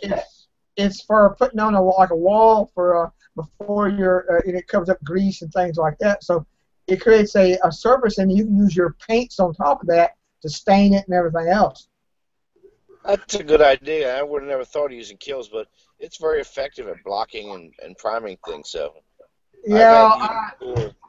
I was turning apartments in Dallas back in the 80s, and we went to this apartment, and evidently they've been devil worshippers or something in there, because from what we understood is that they would party naked in the building. So there was body oil on the walls from about knee high to shoulder high. Oh wow. Yeah. And so we had to go buy a spray rig and spray kills on the walls. Yeah, I bet. I wasn't expecting that story there, and I don't know. That's I don't. right, Chester? What's that? That's a flat. I was going to say, I'm just going to show one more thing that might be a possibility for Barry, and that's the architectural task board. It's just basically a heavy cardboard, and I know you're going to be doing a granite breakwater, but there's the fieldstone farm front that you see right there. I just did in pencil. I just drew all the stones on in pencil and then painted it. So that just one more reasonably, it's pretty easy stuff to work with. It's So paper. What's the it pencil called? itself embossed it, eh? I'm sorry, what? What's it called? Oh, Architectural task board. It's called. It's just a heavy board. I think you can buy it in Michael's. It's kind of like the stuff that you use for matting around pictures. Oh, okay. Yeah, but you can buy it. You can buy it just a plain white, and it's got a little bit of texture in it, just enough for HO scale. And using the pencil, that kind of puts those grooves in, eh? Yeah. Yeah, it would. Yeah. Yeah, just using a pencil with it creates the grooves. This brings up another possibility, is a material called Sinatra, S-I-N-T-R-A. Yeah. It's a closed cell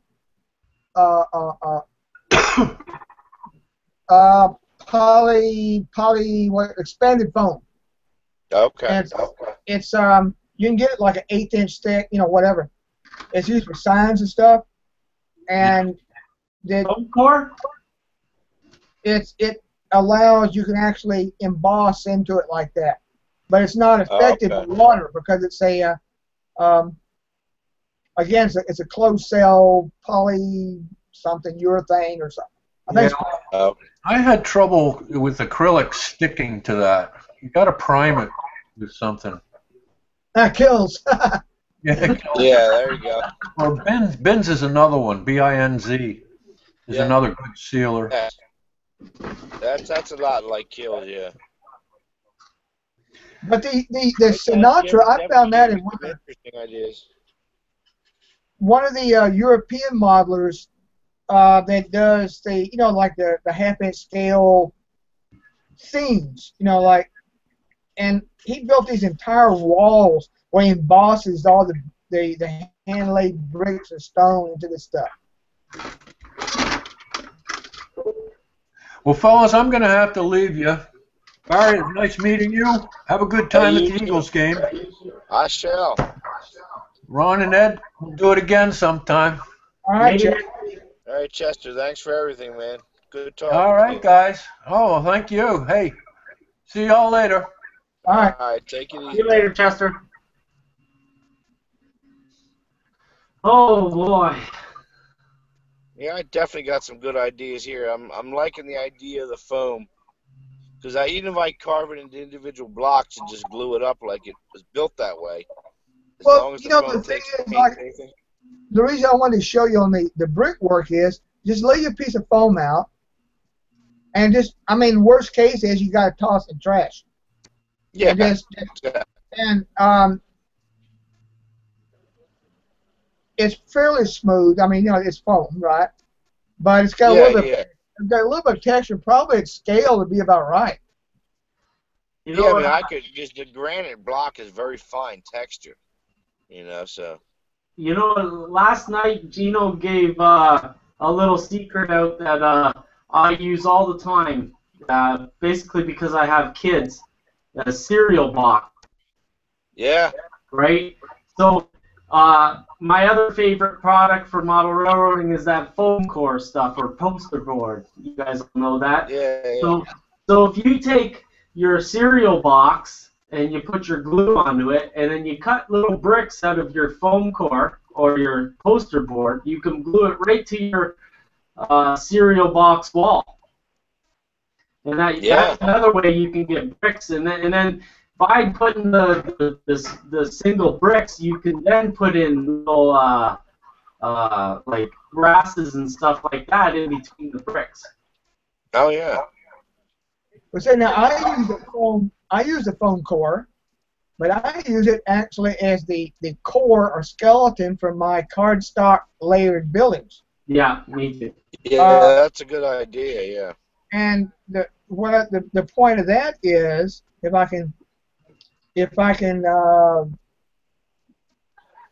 find an example, is you can actually throw together a building really quick. Let's see, I made what was that? That was a shed. Oh, old shed. Like I mostly use cereal box for all my the base of all my structures are cereal box. Oh, okay. You put cereal box, you brace them on the back, and then you can put whatever treatment or wood, like that wood the blue model in the middle of the picture there, the scratch built barn that I did, that's cereal box. The roof is cereal box. Oh wow.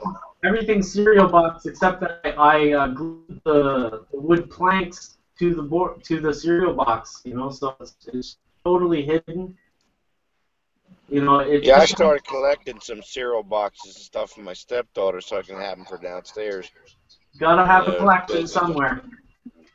Yeah, she usually buys 3 or 4 different kinds of cereal at a time. So I gotta tell my wife, keep the boxes when you're done so I can have them. Yeah. No, the thin stuff is good for doing curves because you can make a nice curve with the thin stuff without it bending on you. Yeah. Oh, look at that. Now that is a mix. That's the building's all mostly paper or cardstock. It's printed. That was actually a freebie from Clever Models. The deck's wood, right? But here's the point I was trying to make was I'm trying to find a picture. The underlaying structure that's glued to. It's just foam board that I just cut out in this. And there then, you go. I have a bunch of their CDs of building stuff, so I might start, because I think they'd do better when you put something behind them. Well, yeah, I mean, Foam core board. They're very much a front layout model if you take your time with them. If you just take the printed paper and do it in 2D, it's going to look 2D in the end. But if you Yes. print out a couple of, say if you print out like 3 versions of that wall and put some depth into it, with a piece of wood here, or, a real, some real glass in the window or something like that, hell, Yeah. you just brought that model from the back of the layout to the front of the layout. Oh, you're absolutely right, because I've seen some of the stuff they've built, and it's incredible. Well, just look at that picture that Ed did. That's an awesome photo. That's an awesome model there. I was trying to find my widget supply. Where's my? Let's see. Ed, you know what? You're the underutilized expert of the hobby in this whole community of ours. You've got some really, really nice techniques on the cheap, which is right up everybody's alley. That's me. I'm the cheap guy. On the cheap. Well, see, you guys have some good ideas. This would probably make like a good group of panelists for like the show one month. Have you guys in there, and tonight we're going to meet all the craftsman guys and interview them about how they do things. Here, I swear, trying to find my biggest problem is trying to find a picture. Okay, what the hell? There's an in progress picture. This is O scale. This is an in progress. Wow. Now, the part between the arrows is what that is. That's printed paper or cardstock, and I cut out 2 boards wide and then laid on top so it staggers out.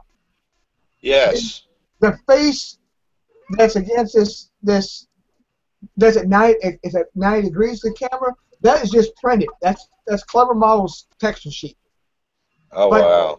Between the red arrows now has been 2 boards wide and then glued, offset 1 board at a time. That kicks the bottom out. Yes. I did that. I did something like that in a clinic one time with a little laser cut cardboard, like a little shed building.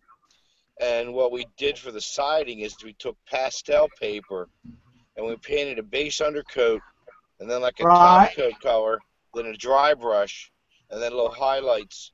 And then we cut it out in strips, glued 2 strips at the bottom of the wall, and then overlapped all the other strips so it turned into lap siding, but it was made with pastel paper. Well, the thing is, if people get all bent out of shape about, paper models or wooden models or plastic models, and I'm going like, use whatever material works. This is the widget. Yeah. This is the widget supply. The trim is strip wood. The windows and doors are tissue, except that wooden door. It's cake pan aluminum for the roofing. Oh wow! That's all scratch built. It's a foam board with the stuff glued to it. I mean, nothing wrong with that. The building's in the right side, and that's a Clever Model. No, let's see. That's a custom. That's a Clever Model texture, the brick. Yeah. The building itself is, and then the one behind it is it's actually originally a Clever Model shed, but I made 2 stories just to fit in. Oh, okay. But that's what's cool about my paper is if you want to make it 2 stories, make it 2 stories. It's paper. Sure, yeah. I mean, well, the club I belong to, most of our buildings, there's a few that are kits, but most of the stuff we had on our Strasburg Railroad model had to be scratch built because they were specific to the railroad. Like the original museum building I built, it's like, I'm trying to think the best way to describe it. the walls kind of like they're like columns almost, but they're like the bricks have an indent in, and then they come out. It's sort of like a corrugated shape. So the whole thing was built with foam core, with vinyl embossed brick texture on the outside, and the Right. inside we just scuffed up and painted to simulate the concrete on the inside.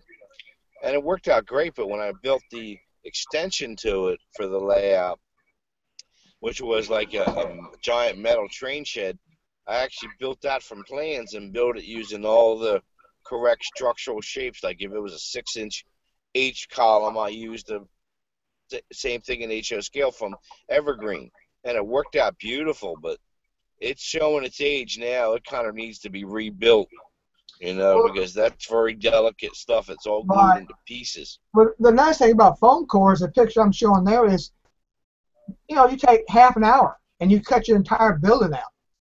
Oh yeah. And the little slots, I mean, it holds together without glue. And the little glue, it is there forever.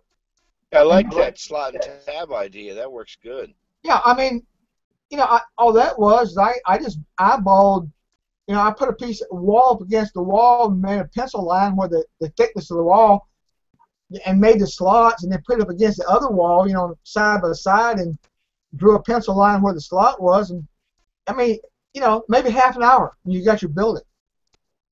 Yeah, that's not a bad idea. That's really not a bad idea at all, Ed. And then you, on top of that, like, you're talking about your brick. I like Rusty Stump's, his brick siding, for example. Ah, okay. And that, Yeah, I'm looking at buying some of their stuff. he does some good stuff. You were talking about the open buildings are more delicate, and Yeah. I did a, where is my critter shed? No, I'm in the wrong place. Wait a minute. Structures. I did a one of Clever Models models, and where small icons. Large icon. I did. Darn it. Where am I at?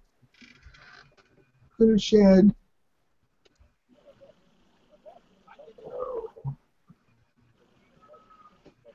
Oh well, here's a roof. Here's a in prog. Modelers like in progress shots. What the heck? Here's a. This is again O scale, but this is his.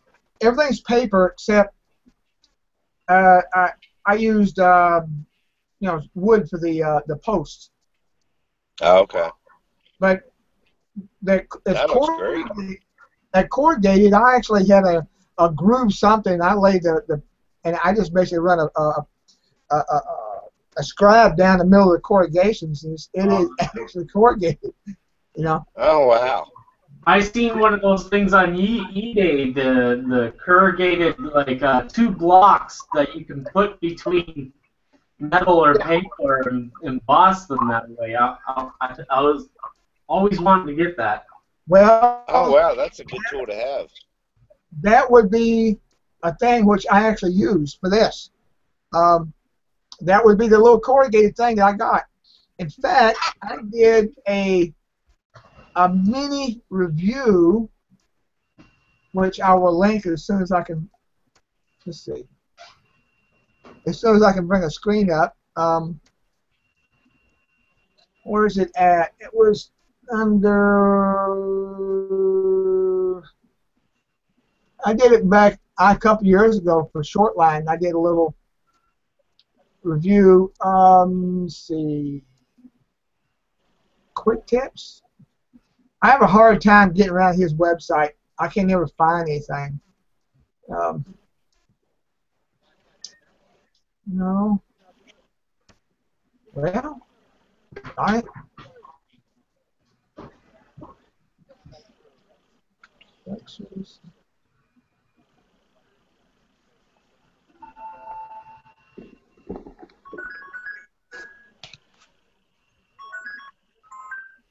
Weathering, paint, vehicles, quick tips. No, it ain't that.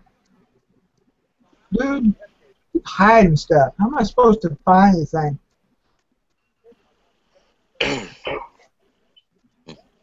You know, there was a good use. I put some foam core board too. I was building tunnel liners for my American Flyer layout, and I just used the wall, the sheet to make the wall ceiling.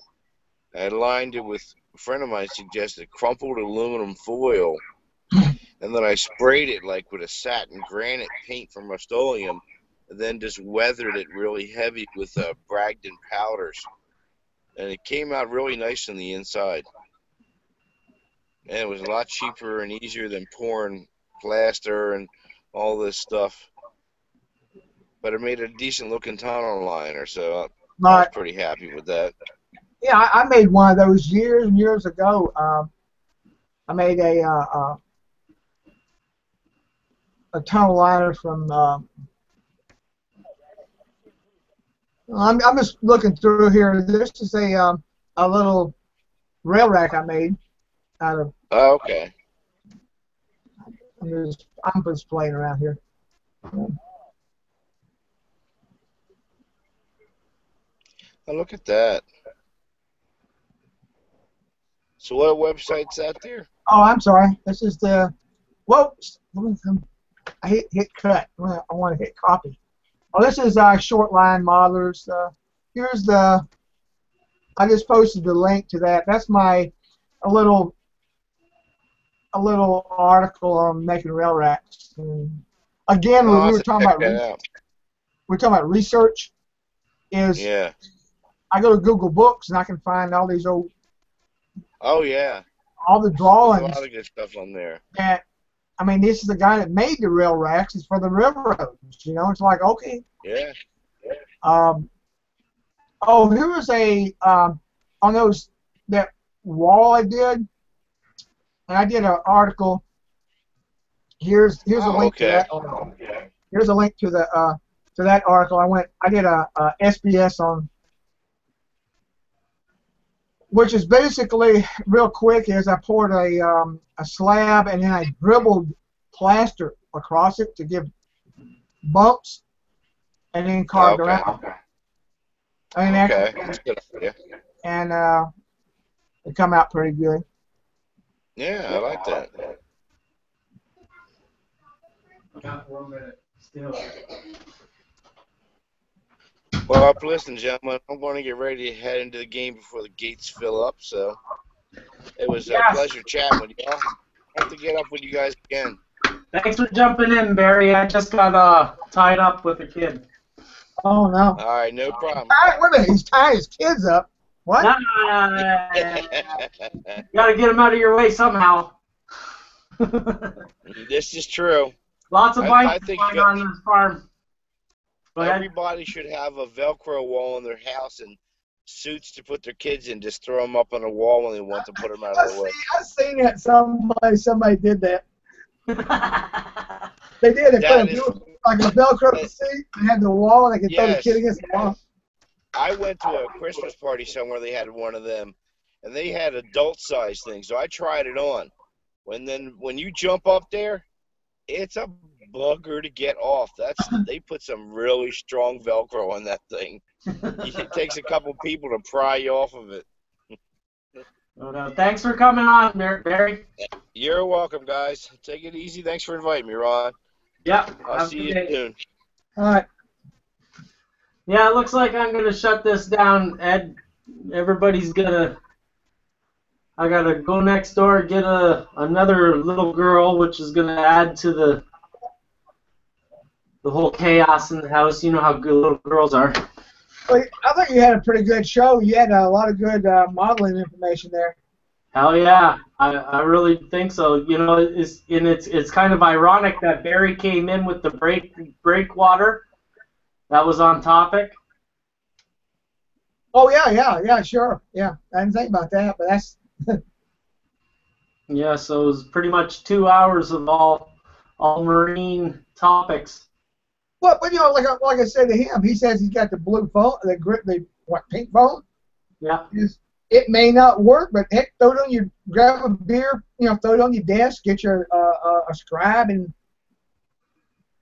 work at it. I mean, what the heck? Worst case, you just throw it in the garbage.